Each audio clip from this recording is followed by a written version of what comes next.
का बाद आज है वीकली कॉन्ट्रैक्ट्स की एक्सपायरी। सवाल जवाब के सिलसिले की सीधे शुरुआत कर रहा हूं, क्योंकि फोन लाइंस पे भी सवाल लेने की कोशिश करूंगा मैं। आज अपने को अच्छा, पुणे, थाने और पुणे जाना है। सबसे पहले फिर पुणे चला जाए विनाया मैम के पास। विनाया मैम, हाय, गुड आफ्टरनून। विनाया मैम, क्या करते हो पुणे में आप? जी मैं जर्मन लैंग्वेज ट्रेनर और इंटरप्रेटर हूँ। जर्मन लैंग्वेज ट्रेनर और इंटरप्रेटर, तो एम्बेसी का काम वाम आता रहता है, ऐसा क्या?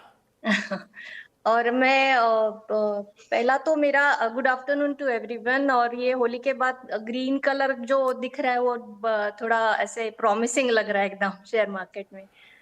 हाँ। तो मेरा तो सवाल ये है कि अभी जो 2025 का सब लोग जहाँ सोशल मीडिया है, सब सोशल नेटवर्किंग साइट्स है, सब जगह जो बोला जा रहा है कि सेंसेक्स में करेक्शन आने वाला है, मार्केट में करेक्शन आने वाला है, ये गिरने वाला है, क्रैश होने वाला है, तो वो जो डर लगा रहता है, तो उसके बारे में आप थोड़ा सा कुछ ये कीजिए कि 2025 में हम बने रहे छोटे इन्वेस्टर्स या क्या करें। और राजेश सर, थोड़ा सा साल, मतलब पिछले साल के एंड से थोड़ी सी दिक्कतें हमारे लिए बढ़ गई। 8-9 साल ऐसा चला बाजार, ईयर गेन्स दिए, पलट के नहीं देखा। ये थोड़ा सा 3-6 महीने से मामला दिक्कत भरा है। कैसा लग रहा है 2025 आपको, और हम रिटेलर्स को, रिटेल इन्वेस्टर्स को क्या सलाह दोगे भाई आप? Good afternoon. और जर्मन में रिप्लाई करना है आपको। गुड आफ्टरनून आशीष जी, और बाकी भी जो महिला मित्रगण है सबको नमस्कार। और जर्मन में जहां तक बात है, मैडम ने खुद ही कहा है कि वो इंटरप्रेटर है जर्मन की, तो मैं उम्मीद करता हूं कि मैं जो हिंदी में कहूंगा वो इंटरप्रेट कर लेंगी। अच्छा, जहां जहां तक आपके सवाल में दो सवाल छिपे हुए नजर आए मुझे। एक, सोशल मीडिया का जो इफेक्ट है वो, और दूसरा, बाजार क्या लगता है। तो एक-एक करके अगर आऊँ, तो मैं सबसे पहले तो आपको ये राय दूँगा कि सोशल मीडिया से दूर रहें, खास करके बाज़ार के लिए। आप अदरवाइज़, मैं खुद दिन भर सोशल मीडिया पे रहता हूँ, इसलिए ये नहीं कहूँगा कि सोशल मीडिया से दूर रहें, बाज़ार से रिलेटेड दूर रहें। क्योंकि मान लो कोई बीमार होता है, तो वो इलाज के लिए सोशल मीडिया पे नहीं जाता है। हालाँकि यूट्यूब वगैरह में हर बीमारी का इलाज मिलता है, बट फिर भी वो डॉक्टर के पास जाता है। सेम वे, आपको पोर्टफोलियो की सेहत के लिए भी सोशल मीडिया में नहीं जाना चाहिए। या तो खुद एनालाइज़ करें या किसी सलाहकार से सलाह ले लें, वो बेहतर होगा। तो सोशल मीडिया पे जो भी एडवाइस आती है, थोड़ा-सा इग्नोर करें तो बेटर होगा। सेबी ने भी बार-बार ये कहा है, लगातार ये रेगुलेटरी अथॉरिटीज़ ने भी कहा है कि social media is not a place for investment. अब आते हैं साहब 2025 में क्या लगता है? पहली जनवरी को हमारा प्रोग्राम सास बहू था, और उसमें भी मैंने यही कहा था कि मैं पूरी उम्मीद लगा के चल रहा हूँ कि 2025 में हम नई ऊँचाइयाँ छुएँगे, और मैं आज भी अपनी बात पे कायम हूँ, बावजूद इसके कि 3-6 महीने हमारे बहुत खराब गए। कई चीज़ें अच्छी हैं बाज़ार में। आप जीडीपी के आंकड़े देख लो, बढ़े तो क्या साथ आए हैं, आईआईपी बढ़ा हुआ आया है, रेट कट हो चुके हैं, सीपीआई इन्फ्लेशन कंफर्टेबल लेवल पे आया है, इतने कंफर्टेबल लेवल पे आया है कि लगता है कि आरबीआई को बहुत लीवे है आगे भी रेट कट करने के। गवर्नमेंट कैपेक्स जो पहले 6 महीने में था ही नहीं, दोबारा से चालू हो गया है। प्राइवेट कैपेक्स भी जब डिमांड बढ़ेगी तो अपने आप चालू हो जाएगा। थोड़ी दिक्कतें मौसम को लेकर के हो सकती हैं कि अगर मानसून खराब आए तो, बट ये छोटी-छोटी बातें हैं जो आगे आने वाले बड़े एक भविष्य की ओर इशारा कर रही हैं। आज की डेट में जो भी मंदी आई हमारे यहाँ, वो हमारी अपनी कोई दिक्कत नहीं थी, ये इम्पोर्टेड मंदी थी, इम्पोर्ट होकर के आई थी बाहर के देशों से, जहाँ जियोपॉलिटिकल टेंशन थे, ट्रम्प के टैरिफ टेंट्रम्स थे, और ये सारी चीज़ें थी, इनको इग्नोर करें। अगर आप इन्वेस्टर हैं, अच्छी कंपनी में निवेश करें, थोड़ा-सा नज़रिया अपना मध्यम से लंबी रखें और बनी रहें। ये बात सही है यार, गूगल ने जाके बीमारी का तो देखने का ही नहीं है। थोड़ा सा डीप डाइव करो तो हर बीमारी इवेंचुअली वहीं ले जाती है। वो डरावना, मतलब देखने, डॉक्टर को दिखाना ज़्यादा बेहतर है। थाने से कीर्ति भटनागर मैम जुड़ती हुई। कीर्ति मैम, क्या हालचाल आपके? Good afternoon. नमस्कार, गुड आफ्टरनून आशीष जी, राजेश जी, आप दोनों को नमस्कार। और I am fine and being with you people again, बहुत अच्छा लग रहा है। अरे वाह। और देखिए मैंने ग्रीन भी पहन रखा है आज। ये इसी की जरूरत थी। जी गजब है, 23,000 के ऊपर भारतीय बाजार कंसोलिडेट कर रहे हैं। कीर्ति मैम, जी। थैंक यू सपोर्ट के लिए। आप पहने रहना, उतारना मत अब कुछ दिनों तक। कीर्ति मैम, पहला सवाल कौन सा? तो मेरा एक सवाल है केशोराम पे। ये हमने इस पे काफी मतलब पहले प्रॉफिट बनाया हुआ है, पर अभी हमारे पास 55 शेयर्स हैं 202 एवरेज करके। तो एकदम से 202 से वो गिर गया। देन आई अंडरस्टूड कि कुछ तो इसमें एक्शन आया है, तो उसका मुझे समझना था कि ये क्या हुआ है। डीमर्जर इसमें बता रहा है कि कुछ अल्ट्राटेक के सीमेंट के साथ कुछ हुआ है। सही कह रहे हो। तो वो तो शेयर मिले होंगे आपको, वो तो स्वैप रेशो भी आ चुका है या मिलने वाले होंगे। मिलने वाले होंगे। हाँ, अभी तो तक- केशोराम का बिल्कुल सही है। सीमेंट का धंधा अलग हुआ था, जी अलग होके वो अल्ट्राटेक में अब मर्ज हो रहा है, जिसके लिए स्वैप रेशो अनाउंस्ड है। तो राइट। अब पूछू क्या, तो अभी इसको ऐसे बच्चे को रखें कि नहीं रखें, ऐसा? हाँ हाँ नहीं मतलब अभी उसमें और कुछ एवरेज करने से कुछ फायदा होएगा? ये जो 6 किसको एवरेज करें? 6 रुपए का तो स्टॉक बचा रह गया वैल्यू में। हाँ हाँ। तो रेसिडुअल धंधा क्या है, मुझे तो याद भी नहीं है। इनकम राजेश सर, क्या है अभी, क्या हाँ। बचा क्या रह गया है, रखे रहूं क्या?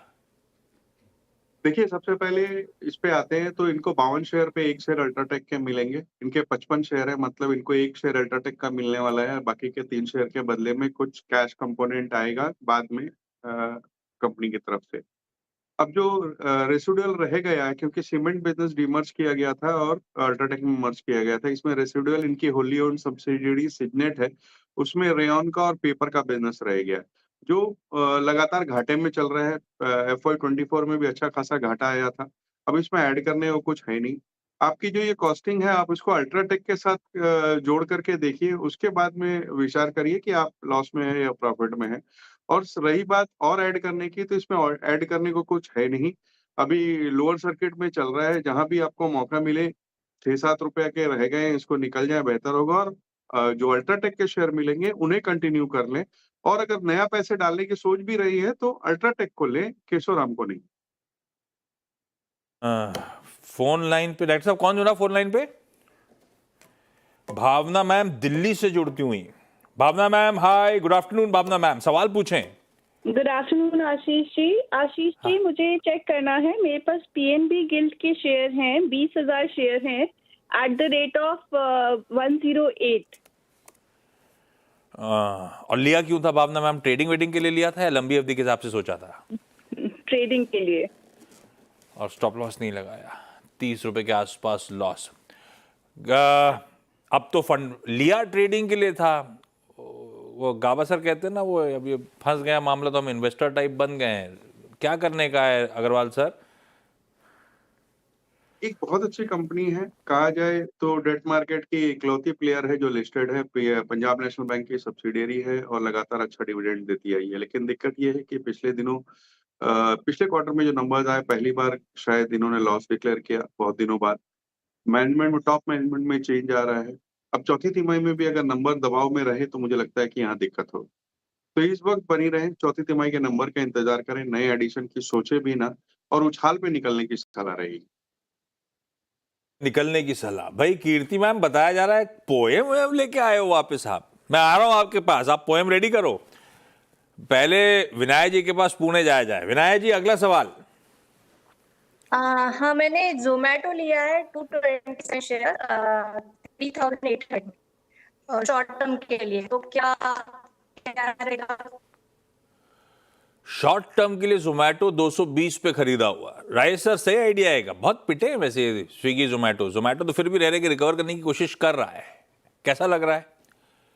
देखिए आशीष जी, मैंने कई बार इसमें छोटे निवेशकों को, खास करके जो छोटी अवधि के लिए आते हैं, उन्हें दूर रहने की सलाह दी है। आज भी वही दे रहा हूँ।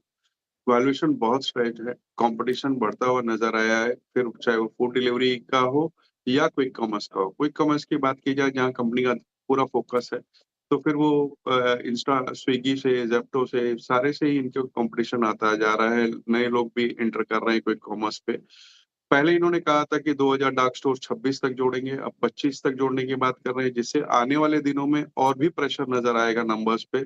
इस बार के तिमाही नतीजे में करीब 57% डाउन थे। वैल्यूएशन बहुत स्ट्रेच्ड है। ये इस वक्त मुनाफे में है।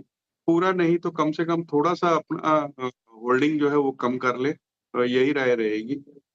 इस वक्त मैं समझता हूँ 225 के आसपास अपना 250 शेयर बेच लें, जैसे 1000 का इन्होंने 250 बेच लें, और 10-10 रुपए और ऊपर बढ़ता है तो 250 और बेच लें। हर ऊपरी स्तरों पे मुनाफा बांधते चले। चलिए थोड़ा मूड लाइट किया जाए। कीर्ति मैम, अभी हो जाए क्या? बिल्कुल। तो आपके प्रोग्राम की सभी सासों और बहुओं को ये समर्पित है, और Okay. इस विश्व की सारी नारियों को समर्पित है हमारी ये कविता नारी शक्ति। अर्धभाग मानव शक्ति का नारी, हाँ तुम ही तो हो। एक बीज को जीवंत बनाने का गर्भ, हाँ नारी तुम ही तो हो। तुम ही तो हो जो इस सारे विश्व में ईश्वरीय स्वरूप सी दिखती हो। उषा से निशा, रजनी से विभा, दिन रात इस धरा की पालन करता तुम ही तो हो। कोमल निश्चल करुण भावों का सागर, हाँ नारी तुम ही तो हो। इस संपूर्ण विश्व में नर की पूरक, हाँ नारी तुम ही तो हो। तुम ही बहन हो, तुम ही हो माता, अष्टभुज नारायणी तुम ही तो हो। तो ये हमारी कविता सभी नारियों ब्यूटीफुल ब्यूटीफुल। बहुत ही बढ़िया, हमेशा की तरह Kirti ma'am. Thank you. Beautiful lines. Thank you. चलिए इस नोट पर अब इजाजत ली जाए विनया मैम से, कीर्ति मैम से, भावना जी जो फोन लाइन पे जुड़ी थी उनसे। राजेश सर आप बने रहो यार, लौटते हैं कुछ चर्चा करते हैं इधर उधर की।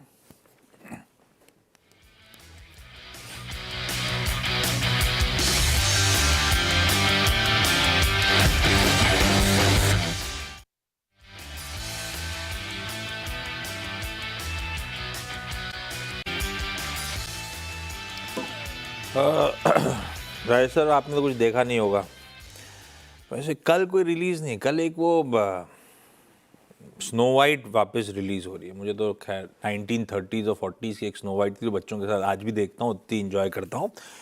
एक वो क्या खाकी, राजेश सर देखिए आपने बिहार चैप्टर, आज वो बंगाल चैप्टर रिलीज हो रहा है या आपका वाला चैप्टर रिलीज हो रहा है? आशीष जी, ऐसा है कि बिहार चैप्टर मैंने देखी भी है, और उस पे जो नॉवेल आई थी वो मैंने पहले पढ़ चुके था। अमित अच्छा। खान की, यस, वो अमित खान के नॉवेल पे बनी हुई थी और वो अच्छी थी। हाँ। और जहाँ बंगाल चैप्टर की बात है, मैं कहूँ जो इसमें स्टार कास्ट है ना, वो आप कंपेयर कर सकते हो बॉलीवुड के अमिताभ बच्चन, शाहरुख खान टाइप की स्टार कास्ट है, जब सब एक साथ आ गए हो। इसमें जीत है जो आज की डेट में टीनेज लव स्टोरी टाइप्स में एक बड़ा नाम है। प्रसन्नजीत बुम्बादा हमारे यहाँ अमिताभ बच्चन टाइप रोल करने लगे हैं, अच्छा। Senior role. शाश्वता चैटर्जी, प्रमृता चैटर्जी, सारे जितने माने अच्छे आर्टिस्ट थे, सारे के सारे इसमें। सीरीज हिंदी में है ना राजेश सर? ये सीरीज हिंदी में है ना? हिंदी में ही होगी। हाँ, अगर मैंने बंगाली- इतने बंगाली नाम ले लिया आपने, मैं तो डर गया था। ठीक है भाई, आज ही शुरू शाम से। हाँ, ये एकदम बिल्कुल देखने की है, क्योंकि कास्टिंग इसकी बहुत जबरदस्त है। जैसे चलिए निफ्टी 50 के सारे 50 स्टॉक इसमें डाल दिए गए हो, उस टाइप की कास्टिंग है इसमें। बंगाल के सारे पता है, बेटर एक्टर हैं इसमें। आपने मिस करा है एक और मूवी निपटाना, मेरी रिकमेंडेशन, द डिप्लोमैट। अच्छा, Rajesh sir, no nonsense movie, बिल्कुल टाइट शिप की तरह, जिस मोटिव से बनी गई है बिल्कुल ब्यूटीफुली उस पे नरेशन है, कोई इधर उधर भटके नहीं, बहुत अच्छी चलिए। डिप्लोमैट। इस बार देखा जाए। वो जॉन अब्राहम की जो है एक तो सीरीज भी है नेटफ्लिक्स डिप्लोमैट, वो अलग कहानी है। द डिप्लोमैट जो मूवी आई नहीं, देख देना राइस, ये थिएटर पे है, मैंने सुना है। ये थिएटर पे, मैंने थिएटर में ही निपटाई, अच्छी Right. बहुत अच्छी थी। खैर Rajesh sir, thank you so much जुड़ने के लिए, वेलकम बैक। अब राजेश सर से होती रहेगी अपनी मुलाकात। ब्रेक ले रहा हूं, अगली मुलाकात करूंगा आपसे 1:27 पे न्यू ईयर